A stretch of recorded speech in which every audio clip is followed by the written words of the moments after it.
Yeni bir haftadan, yeni bir HDP yılından, yeni bir HDP yaşından merhabalar. HDP bu hafta mücadele, umut ve direniş dolu 9 yılın coşkusunu ve heyecanını yaşıyor. Bu kapsamda birçok yerde 9. yaş kutlamaları vardı.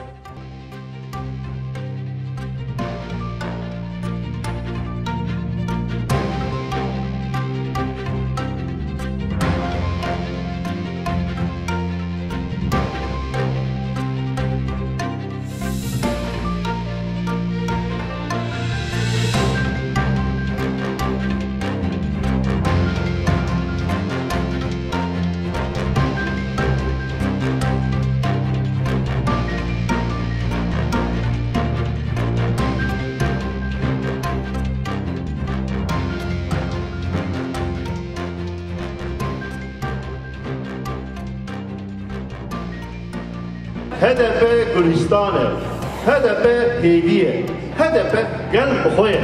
9 yaşında olan HDP'yi çok daha yükseklere çıkarma çağrısını yapıyorum değerli arkadaşlar. HDP lidayika, lijinan, lijuanan, lihamiganan pirozligi. Kurulduğu günden bugüne ülkenin siyasetinde köklü değişiklikler yaratan partimiz hayata geçirdiği demokratik siyaset ile halkları nefessiz bırakan, çözümsüzlükle yatan, savaş ve ranttan besleyen Saray İttifakı'nın karşısına temel bir güç, vazgeçilmez bir alternatif haline geldi.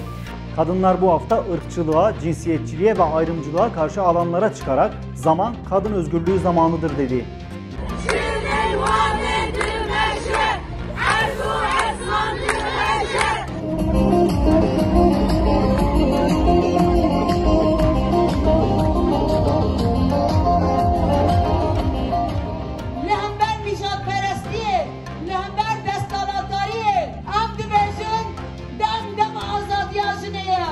İktidar yandaşlarına, sermaye çetelerine milyarları aktarırken yoksul kadınlar çöpten yiyecek toplamaya mecbur bırakılıyor bu ülkede. Ülkedeki kadınlar işsiz, gelirsiz, güvencesiz. Kod 29 uygulamalarıyla kadınlar işten atılıyor. Kadınlar bu toplum tarafından, erkek egemen anlayış tarafından yargılanmakla sonuçlanıyor.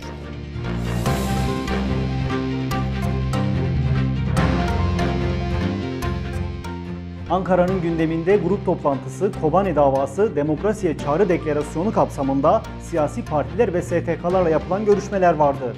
Bu çarpık zihniyetten, çürümüş sistemden, enkaz yığınından halklarımızı mutlaka ama mutlaka kurtaracağız. Ülkeyi yönetmeye talip olduğumuzu cesaretle, büyük bir iradeyle ortaya koyuyoruz.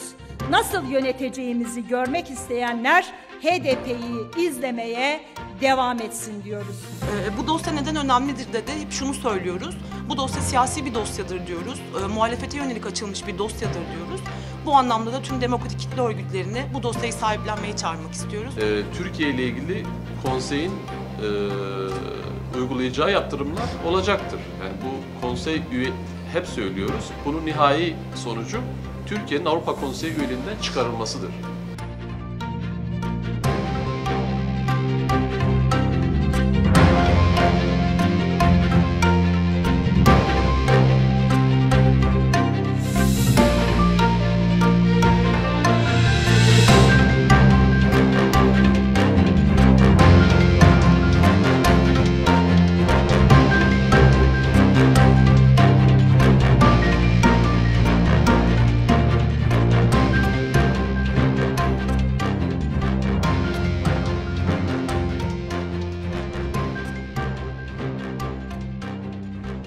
پروردگی در نفخایی یا پارتیه جی به ماموسته مدريره بشكليا مدريره هاتو بكرن جبر بيكي هم جارك دن لسر ناوي HDP لسر ناوي پارتيا خو جبو كدا مدري جبو اليكاريا مدري جي هم سپاسداري خو دن واهواري خو.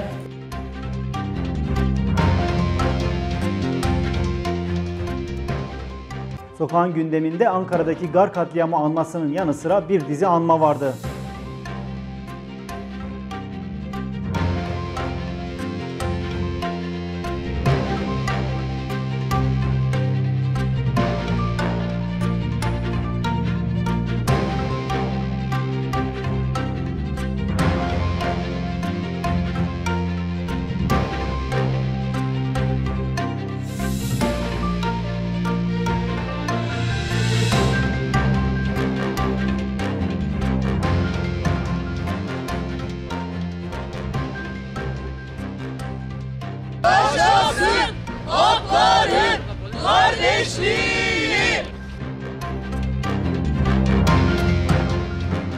Artık dosya kapsamında WhatsApp yazışmaları olsun, 18 tane şüphelinin WhatsApp yazışmaları, karşılıklı WhatsApp yazışmaları, 12 Mayıs saldırısından sonra kurulan Mahkeme isimli WhatsApp grubu olsun, el konulan telefonlarda elde edilen imajlar, yazışmalar, ses kayıtları olsun, saldırgan ailenin ırkçı sahikle müvekkillerime saldırıda bulunduğu artık tartışmasız hale gelmiştir. Ekonomi ve ekoloji gündeminde ise bütçe buluşmalarıyla diske yapılan ziyaret vardı. Bunun yanı sıra Ergene Havzası'ndaki kirlilikle ilgili çalışmalar vardı.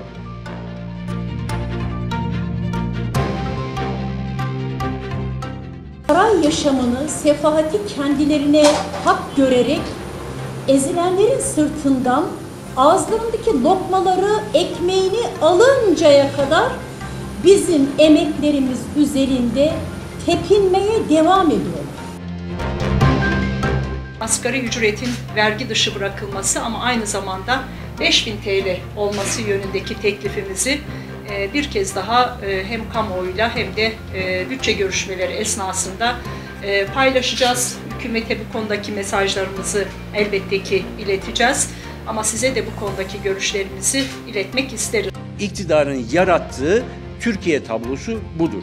Vergi adaletsizliği, gelir dağılımı adaletsizliği, suç endeksinde, uluslararası suç endeksinde ön planda yer almak. Böyle bir durumla karşı karşıyayız.